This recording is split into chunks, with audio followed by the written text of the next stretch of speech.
52টি দল একত্রিত হয়ে নির্বাচন ডিসেম্বরে চায় এবং সেই দলগুলোর নাম, নেতাদের নাম তাদের বক্তব্য পত্রিকায় প্রকাশ হয়েছে।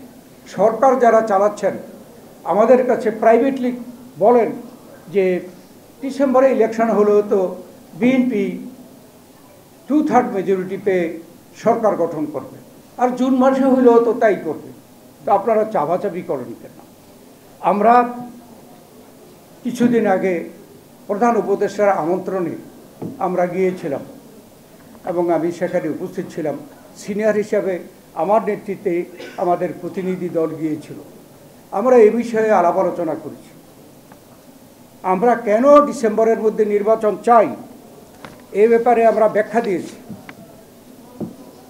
এই ব্যাখ্যা দিয়েছিলাম যে ডিসেম্বর হচ্ছে শীতকাল, এটা হচ্ছে নির্বাচনের একটা পরিবেশের সময়।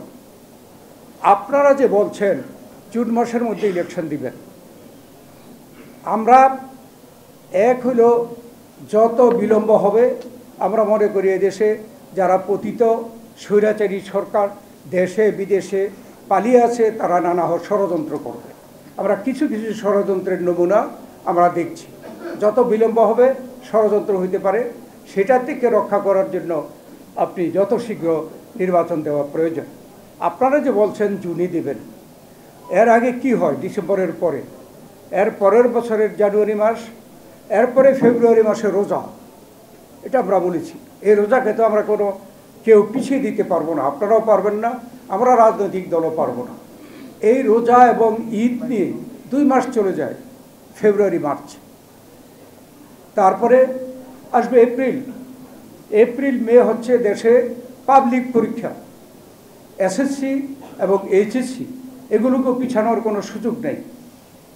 আর এই এসএসসি এইচএসসি যে স্কুল কলেজ সেন্টার হয় সেগুলিতে কিন্তু ভোটের সেন্টার হয়। তো আপনারা তো এপ্রিল মে ইলেকশন করতেই পারবেন না। আর জুন মাসে পুরোপুরি বর্ষাকাল চলে আসে। এইবার তো দেখলাম মে মাসে কী পরিমাণ ঘন বৃষ্টি এবং সারা দেশে বন্যা অবস্থা। এই সময় তো নির্বাচনের সময় না। তাই আমরা মনে করি যে ডিসেম্বরের মধ্যেই নির্বাচন সম্ভব এবং আমরা দাবি করেছি যে আপনি ডিসেম্বরের মধ্যে যেদিন সুইটেবল মনে করেন আপনারা ডেট ঘোষণা করেন। আর এটাও বলেছি যে যখন নির্বাচনের ডেট ঘোষণা হবে তখন রাজনৈতিক দলগুলো এদেশের জনগণ নির্বাচনমুখী হয়ে যাবে এবং তখন এই ছোটোখাটো ষড়যন্ত্র ওই জনগণই মোকাবেলা করবে।